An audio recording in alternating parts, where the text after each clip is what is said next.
What if I told you that you could earn 50% APY on your stablecoins just by lending them? No liquidity providing or LPs or AMMs. This is possible thanks to Tether protocol and to a new innovative approach called long-tail lending. It's one of the most interesting lending protocols that works very differently from all the other ones like Aave and Compound and allows so many new use cases. So in this video, we'll cover first what Tether is and how it works, crazy opportunities when it comes to stablecoin yields. We will see also where the yield comes from and of course also discuss the risks and how to do risk analysis before you tap into a new investment opportunity. So without further ado, let's get started.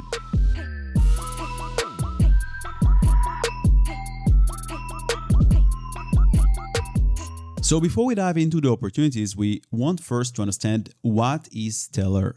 Tether is a lending protocol that is very different than other protocols that you might have heard of like Aave or Compound.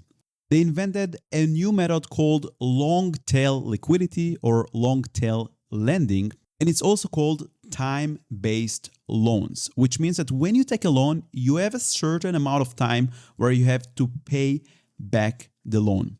Let's allow all kinds of crazy, interesting DeFi use cases because, for example, when you take a loan, you don't need to worry about the collateral token price. You don't care if the borrow token or the collateral token are fluctuating in price. You don't need to rely on Oracle, and you don't need to worry about getting liquidated because all you have to do is pay back your loan on time. No one cares about the value of the collateral token or the debt token, the token that you borrowed from the protocol. For me, it was completely new and mind-blowing, and that's one of the reasons that I want to share with you all the details about the Tether protocol and also all the cool opportunities that it opens up. So Tether has crazy opportunities for both lenders and borrowers, and in this video, we're gonna focus on the opportunities for lenders that want to generate nice passive income and yield on stablecoins such as USDC.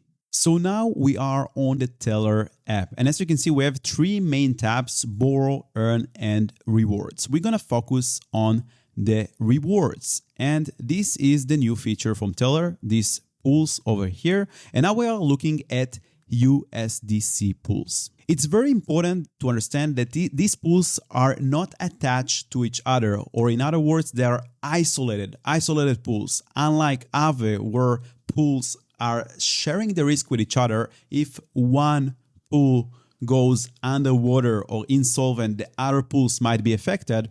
In that case, every pool is independent and isolated, which also means that the risk is isolated. The whole protocol is permissionless and decentralized, which means that you can create your own pool by just clicking here the plus button. But before we understand how to create a new pool, let's first try to understand how these pools work. So this is an example of a lending pool. You can see over here that people can lend USDC and then borrow a token called SPX. And you might have noticed that these tokens here, SPX, Massa, Beam, APU, is not the kind of tokens that you're used to here, right? Like ETH, like Aave, like Uni, all the blue chips tokens. Because here we're dealing with altcoins that don't have such a big market cap, or you can also say meme coins. So I said that Tether opens a lot of use cases that you never thought of, and this is one of the use cases. People can borrow capital, can borrow stablecoins using their meme coins because we don't care about liquidation based on Oracle price. So now that you understand that all these pools allow people to deposit, to lend USDC and then borrow this token that fluctuates in price like SPX, Massa, Beam, let's see these other tabs like liquidity, debt, yield, and my deposit. So the liquidity essentially stands for how many people lended out their USDC. The debt is how many people came, deposited this SPX token, and how much USDC they borrowed from the protocol.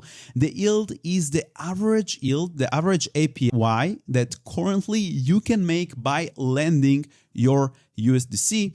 And my deposit is a spoiler for later of this video, is my deposit that I actually deposit and opted into the pool because I want to enjoy these juicy yields of 50% APY on my USDC, which is very cool. So let's click this pool and see how it works. This pool that I'm actually depositing capital into, this lend USDC against this token SPX. And you can see that currently this is the liquidity in the pool and this is the yield and APY. But now we want to understand what does it mean, how this API is being calculated, where do we get this yield from, and what are the risks when it comes to lending USDC to this pool.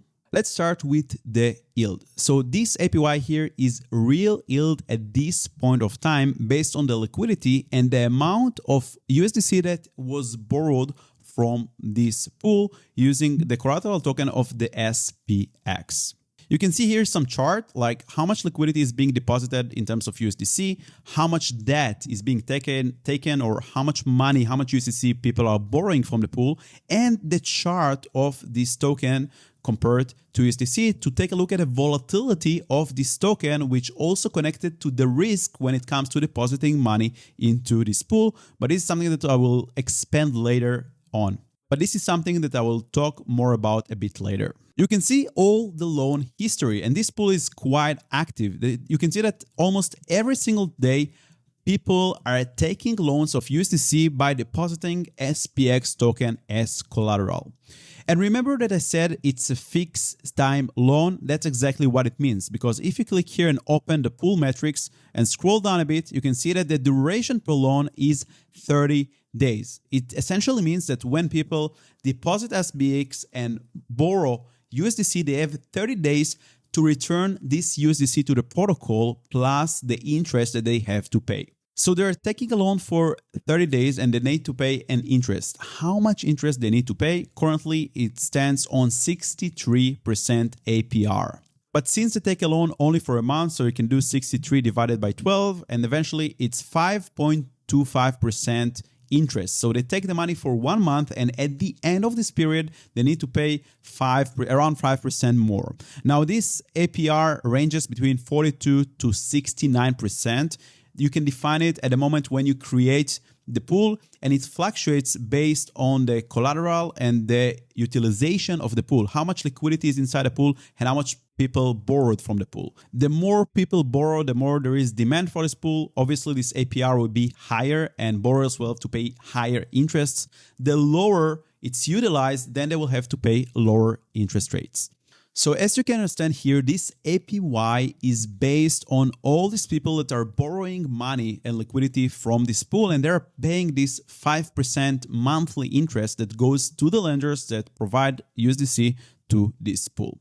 And this sounds perfect, right? Too good to be true. You just come, you lend your USDC, and you generate 50% APY. This is insane yield that you've never seen before in any other protocols.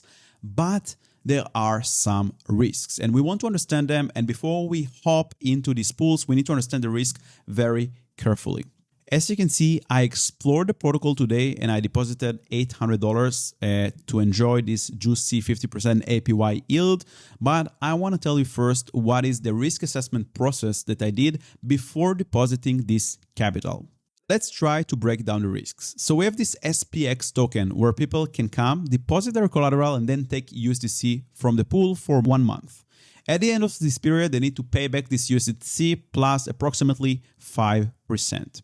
Now, what happens if this SPX token that is very volatile, it's probably a meme coin, what happens if it crashes, right? In this period of time of 30 days, this token tanks. It wouldn't make sense for the borrower to pay back the loan, and they don't have to, right? Because they can just forget about their collateral of SPX token that worth probably nothing now and just go and walk away with this USDC that they borrowed from the protocol because they don't care, right? That's exactly why these pools are over collateralized. And as you can see, this pool is currently at 600% collateralization ratio. This essentially means that for every $6 worth of SPX that borrowers deposit into the pool, they can borrow only $1 worth of USDC. Obviously, the more volatile the token, the more risky it is, this collateralization ratio is going to be higher because the lenders want to mitigate and hedge this risk. Now, for it to be profitable for borrowers to not pay back the loan, this token needs to tank a lot in a period of 30 days. So in my opinion, 600% collateralization ratio is quite safe to make sure this pool is solvent and that the yield is actually getting to us, the lenders of the USDC tokens. And the way that the borrowing happens is that at the moment that the borrower comes and deposits its SPX, they use the Uniswap TWAP service to fetch the USD price of the token. Then they can determine this collateralization ratio and see how much this borrower can borrow from the pool. Now, we don't care about price fluctuations of the SPX token because, as we said, this is time-based loans. There is a time where the money needs to be paid back plus interest, and we don't care about the collateral price during the loan. Now, another cool feature they have is that they allow borrowers to extend their loans. So in case someone borrowed USDC for 1 month, but they need to extend the loan a bit further, they can pay certain fees. And behind the scene, the Teller protocol is going to use flash loans in Aave to kind of refinance the loan and create a new loan while the user doesn't need to open and close his loan. It just can use this extension of the loan process, and all the magic behind the scenes with Aave flash loans is going to happen. And then the borrower doesn't need to close this loan. It's just going to pay those fees to the protocol and just extend these loans. So now that you saw the opportunities and where the yield come from, and also what are the risks, you can go ahead, check out the Teller.org website. You can sort this table by yield, but always remember to do the due diligence about the pools, check the collateral token, how volatile it is, what is the collateralization ratio, and what are the chances of borrowers coming, taking a loan, their meme coin will crash and they won't pay back the loan. So there is risk involved, but when you understand the risk and you know to do risk analysis, the opportunities here are huge. Oh, and another cool bonus. So Teller don't have a token yet and they have their point system. So every time you lend or borrow or use this protocol, you also accumulate Teller points. So for every $1,000 you either lend or borrow, you get 1 point.